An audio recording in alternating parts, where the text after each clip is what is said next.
Welcome. In this video I'm going to talk about changing the stylus on this Audio-Technica AT-LP120 USB turntable.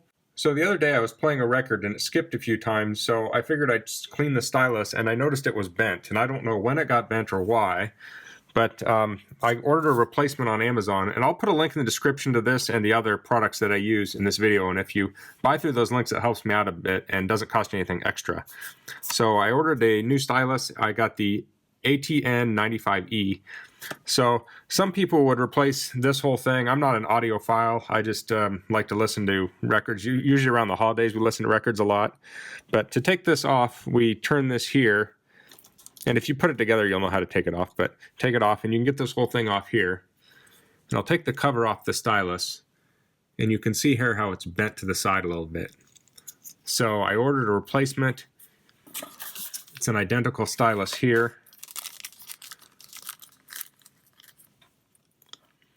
So to get this off, you want to pull kind of like straight up. You can dig your fingernail in here a little bit, kind of pull up on both sides. And it should kind of pull straight off like that.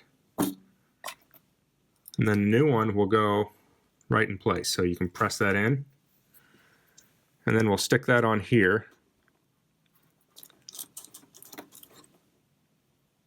And tighten it back down. So now that I have a new stylus on there, I do want to check the alignment. So I printed out this page. I'm going to cut the video to an explanation of this, and I'll return and we'll use this. Okay, so what I have here is the cartridge head shell adjustment page. So I'll put a link in the description of this. This I actually got off the Australia website, but I don't know if it's on the American one also, but it works. So when you print this out, you want to make sure you print it at 100%, and then you can verify it.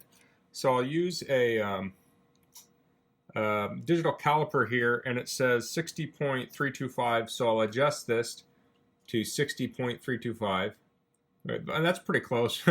So it says exactly, but so that measurement should be from this dot to the center here, and then we have 117.4. Okay, and that will measure from this dot to the center. So you want to confirm those measurements to make sure that you set it up right. And then we need to punch this hole out. I don't have a hole punch that's the exact size of that, so I'll just take a block of wood here and an X-Acto knife. And what you can do is you can cut from the edge towards the center all around it.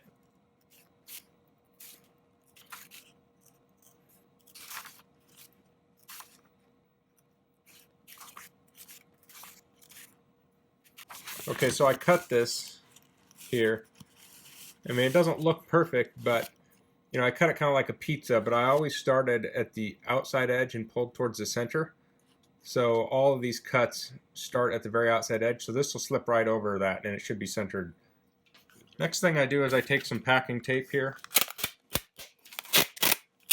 and I pull enough out to cover both the dots, so then it has a smooth surface for the needle to rest on. In case it slides, I don't want it to grab on the paper at all.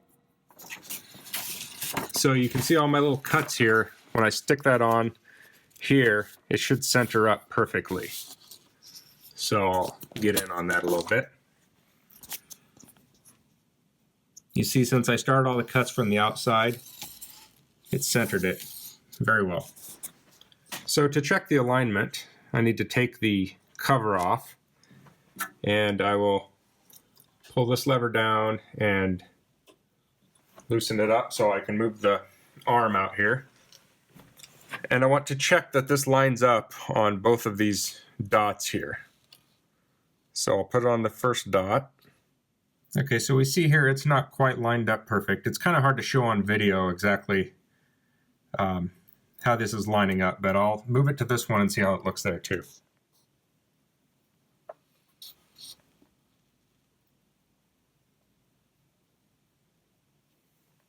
Again, that's not lined up perfect, so I'll get a screwdriver here and I'll loosen up these screws and I'll adjust it, and then I'll take a measurement again.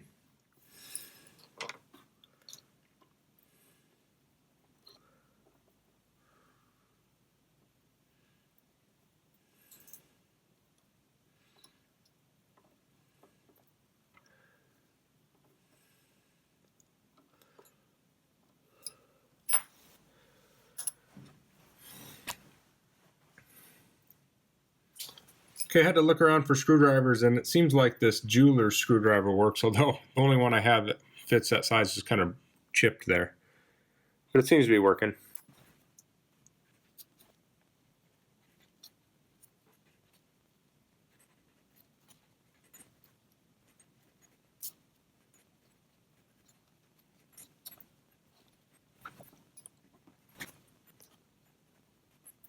Okay, so I have this on here now, and you can see it mostly lines up. I could probably put this side in just a hair, so I may adjust that after I'm done shooting this video.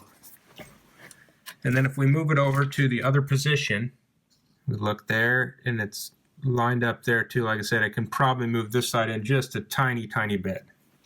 So once we get that done, I've got this scale here. So this is a little scale for measuring the pressure. And there again, there's a link in the description of this. This has a weight to calibrate it. You pop this off. And if we look in the directions here, it says the tracking force is 1.5 to 2.5 grams with 2.0 grams standard. So in order to check this, I'll take the scale here and I'll turn it on, and then I will move the head over and land it right on the dot.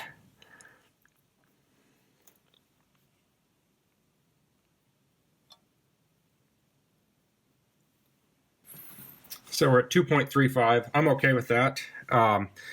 If you change this balance here, as you change one measurement, it's a good idea to check both, because you may have knocked something around. So if I adjust this back just a little bit, I'll again, weigh it out and make sure the scale is correct. If this is off, then you would adjust this little knob back here until it's correct. And the procedure's in the manual that you would have gotten with the turntable, but since it doesn't come with a scale, I'm just checking it with the scale to make sure it's right, and looks pretty good. So that's the basics of replacing a stylus on an Audio-Technica AT-LP120-USB and aligning the cartridge and checking the tracking force. So if you have any questions, please leave them in the comments. If you like this video, please click like. If you haven't subscribed to my channel, I would appreciate it if you could do that. And thanks for watching. Until next time, goodbye.